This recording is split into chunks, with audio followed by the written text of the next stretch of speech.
Lordships, all we are asking for is we want a patent for the commercial drug that is Glee, Your Lordships. All we are putting forth is, Your Lordships, after the generic companies are free to create a product on the basis of the 1995 patent, Your Lordships, and release it into the market, Your Lordships. Much obliged, Your Lordships. The first counsel addressing the sub-rebuttals, Your Lordships. The first rebuttal that came from the appellants was regarding the Zimmermann patent. The learned counsel's knowledge about the date of Zimmermann patent is deficient, Your Lordship. The Zimmermann patent was granted in the year 1996. However, we admit that the patent for imatinib freebase, which is being referred to in the fact sheet, is in the year 1995. The context in which the Zimmermann patent has been referred to by the respondents is that of imatinib mesylate. Imatinib mesylate has been held to be a known substance because it has been granted patent rights under the Zimmermann patent.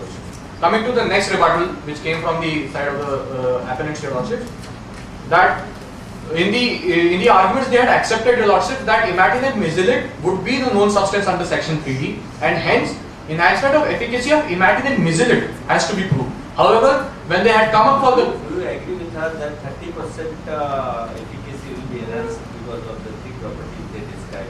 Your Lordships, the definition of efficacy has been provided by the Madras High Court. It has to be strictly construed within the straitjacket formula of therapeutic efficacy. So my question to you is that you think that 30% is the right figure she has quoted, or you say 0% or what? Yes, Your Lordships. Your Lordships, if I could explain it in a minute. The explanation or the example which was given by the learned counsel of the appellants in this regard was that of a washing powder. The simple question is, can a washing powder and a cancer curing drug be compared, Your Lordship? If a doctor is prescribing me medicine for fever and the weekly dosage is for 2 weeks, does it mean that if I consume the whole drug in 1 day, I'll feel better in a day, Your Lordship? No. The drug would be available in my bloodstreams in ample amounts, probably more than the amount in which it is required. But it will not necessarily mean that my fever will go away, Your Lordship. This is the relevant example which has to be referred to.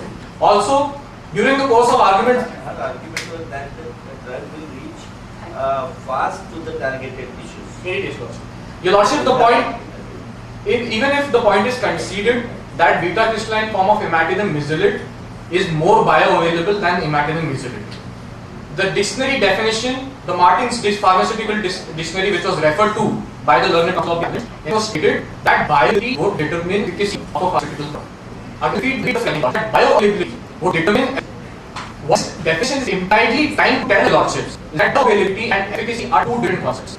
Bioavailability will determine. That does not mean that bioavailability and efficacy are the same thing, Your Lordship. And this is in context of the interpretation of the term or the phrase enhancement of efficacy as has been interpreted by the Honorable High Court of Madras. And hence, an enhancement of bioavailability will not be a ground for of Lordship. If Your Lordship have any further questions, much obliged, Your Lordship. It was an honor.